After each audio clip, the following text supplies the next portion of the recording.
નમસ્કાર મિત્રો, કુંવરબાઈનું મામેરું યોજના છે તેના વિશે વાત કરીશું. કેટલો લાભ મળે છે, તમામ માહિતી.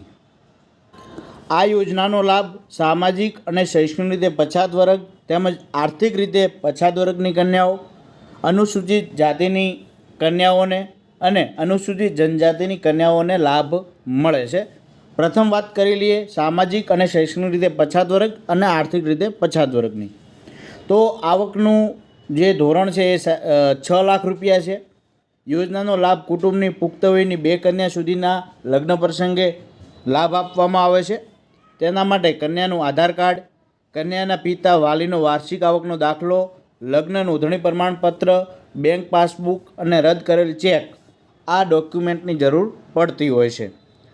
ત્યારબાદ જોઈએ તો 1/4/2021 પછી લગ્ન કરનારને 12,000 અને એના પહેલાંને લગ્ન કરનારને ₹10,000ની સહાય મળવાપાત્ર થાય છે. ત્યારબાદ જોઈએ અનુસૂચિત જાતિ માટે. અનુસૂચિત જાતિની પુખ્ત વયની 2 કન્યાના લગ્ન પ્રસંગે પણ આ લાભ આપવામાં આવે છે. આ યોજનાની વાર્ષિક આવક મર્યાદા 6 લાખ છે. કુટુંબની 2 પુખ્ત વયની કન્યાના લગ્ન પ્રસંગ સુધી આ યોજનાનો લાભ મળવાપાત્ર થાય છે.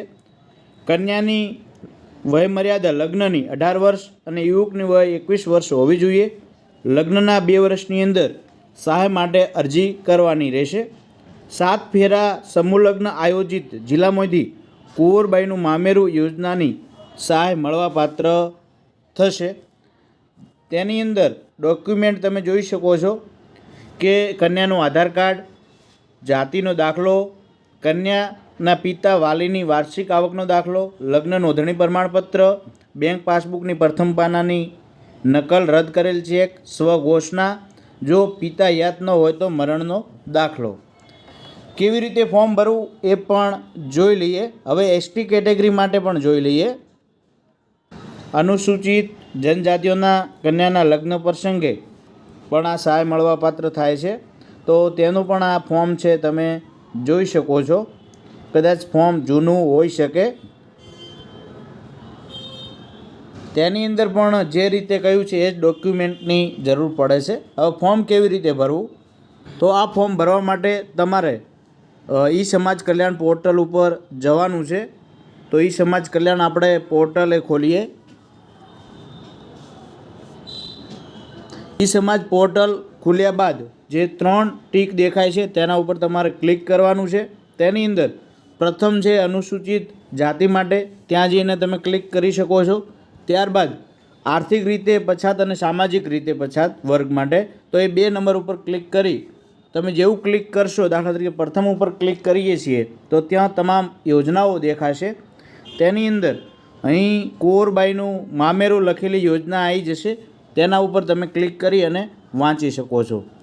હવે ફોર્મ ભરવા માટે જોઈએ તો અહીં ન્યૂ યુઝર ઉપર તમારે ક્લિક કરી અને તમે એ રજિસ્ટર્ડ કરાવવું પડશે.